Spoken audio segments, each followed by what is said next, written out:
everyone. Welcome back to Picard Cast.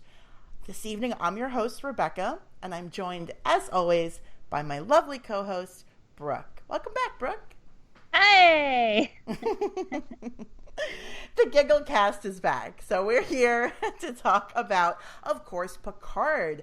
Well, not specifically exclusively Picard, because we're still waiting for the show to drop on CBS All Access, but as promised, we will be getting you ready for Picard by reviewing key and important episodes of Next Generation. And tonight we're going to do just that, but we have a special guest. I'm very excited. This guy is a fellow Trek fan for many years. Please welcome Joe from the Vintage Geeks podcast. Welcome, Joe. Hello. Good evening.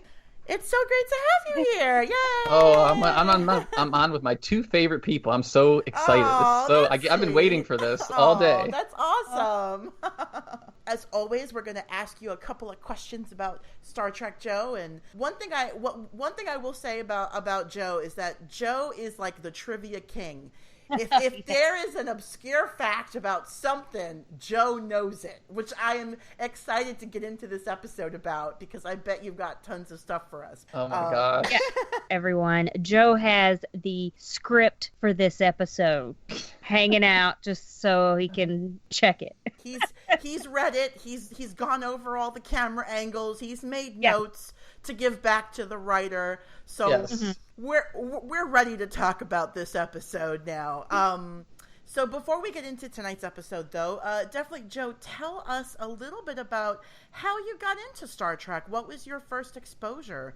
I watched the original series a little bit, but I really got into it with the Star Trek: The Motion Picture, and really into it with Wrath of Khan, and that kind of just took off my love for Star Trek, for especially Shatner and Nimoy and those guys. Star Trek 4 is, I could watch that over and over again.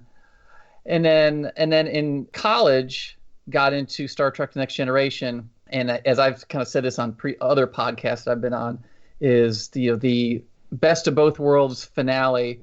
It's one of those moments. It's like the Challenger disaster. I don't want to compare it to that, but it's like one of those moments that I remember where I was at. I was in watching the part one end of the season finale, and with my jaw dropping on the floor, and my friend's mobile home at college of saying, "What the hell just happened?" And I love it when shows move you like that, and that's also the reason I love Measure of a Man episode, is because it's always it's what Star Trek is about.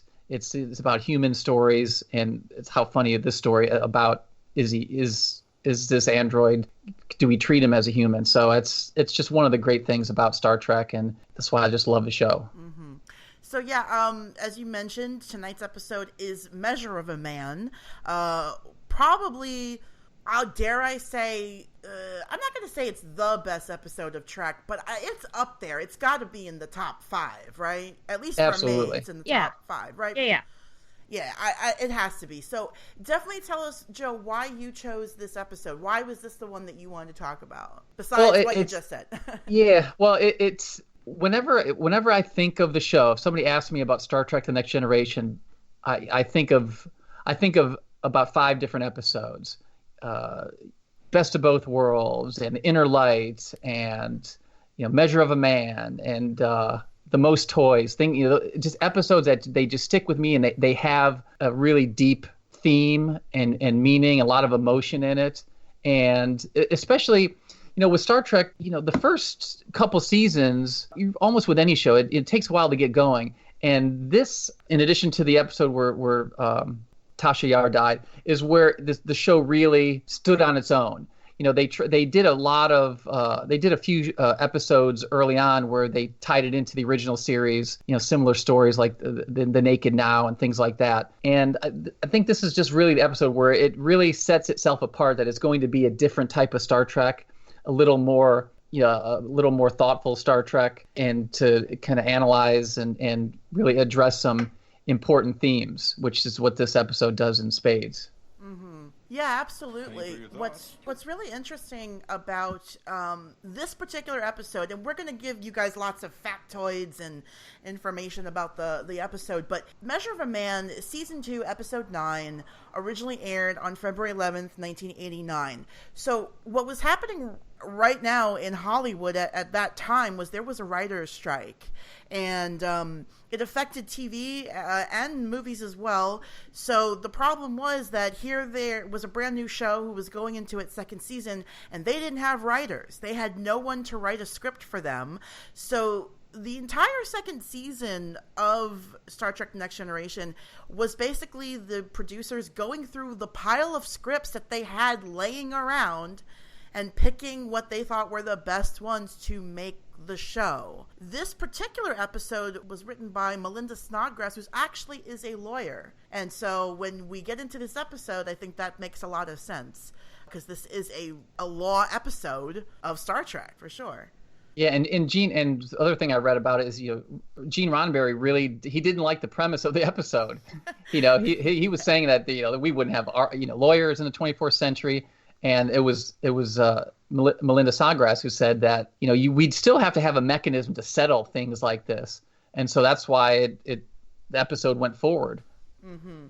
For me, it's silly to be like, oh, we wouldn't have lawyers, but we're gonna have one android, and the rest all people. Like, I don't know. The thinking like 350 years in the future, like from now, not even from when this was done, it wouldn't be like just a whole automated starship completely, Well, yeah. Anyway. And then too, for Gene always thought that in the future there would be zero conflict. Like there would be no drama, no conflict between people. Of course it's silly.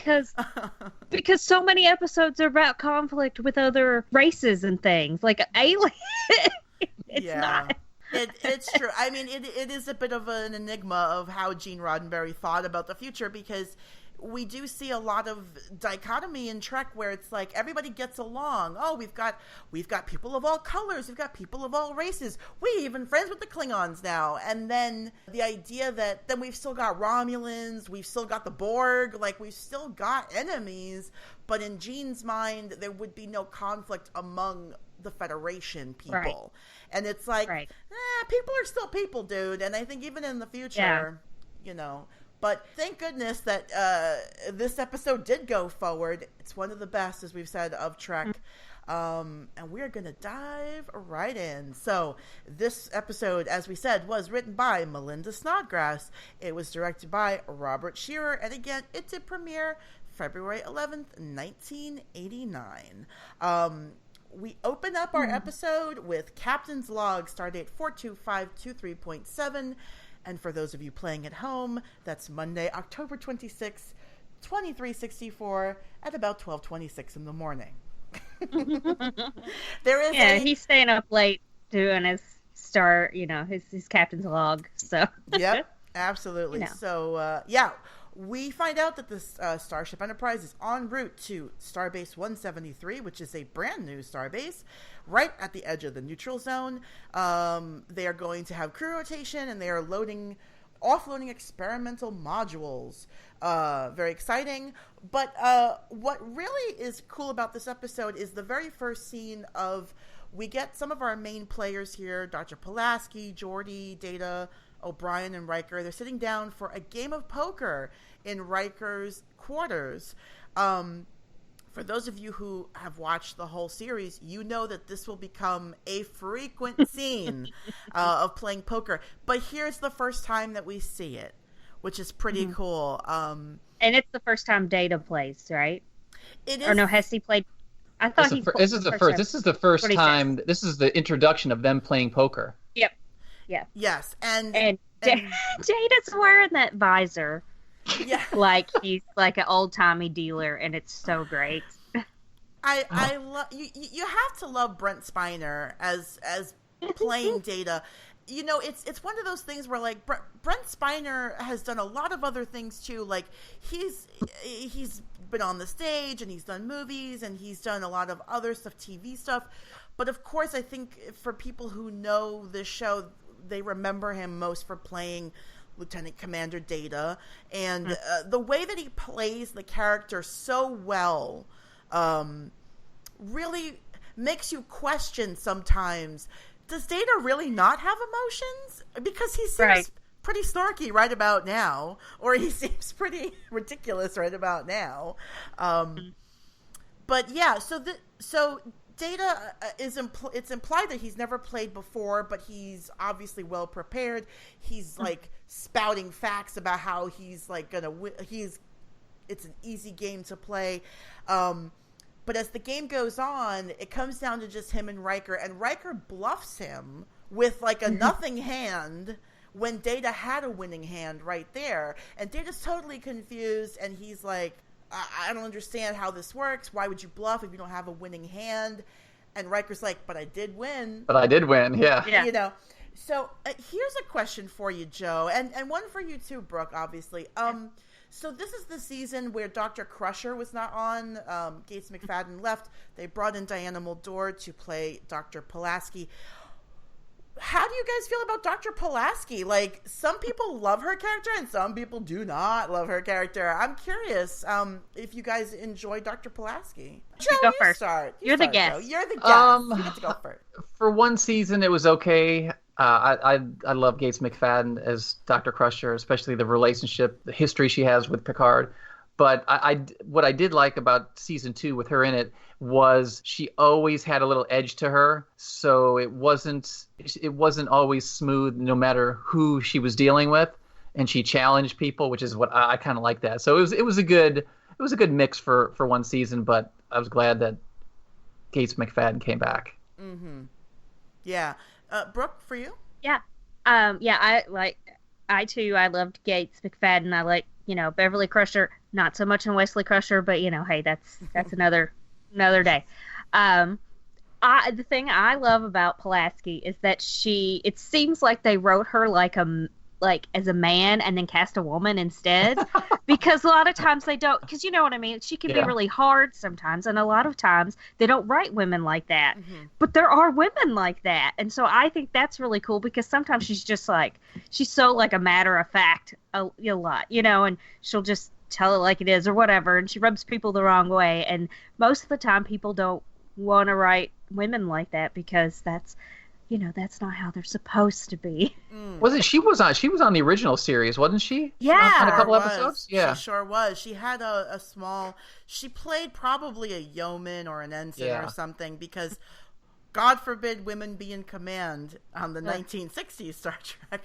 But I'm sure she was I think she was a red dressed ensign, not a red shirt, but a red dressed ensign. Yeah. Yeah, she was. She appeared both in the original and in Next Generation.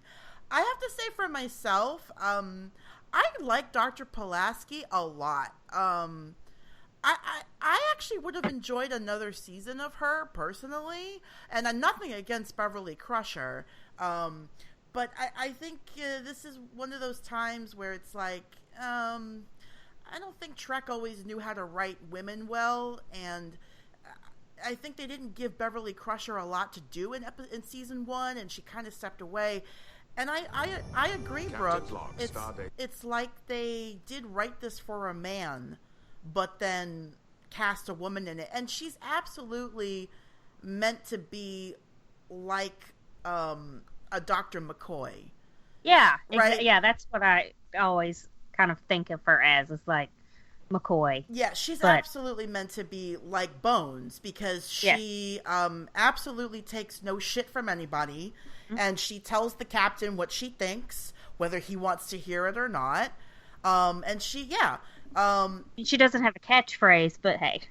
That's true. She never said he's dead, Jim, but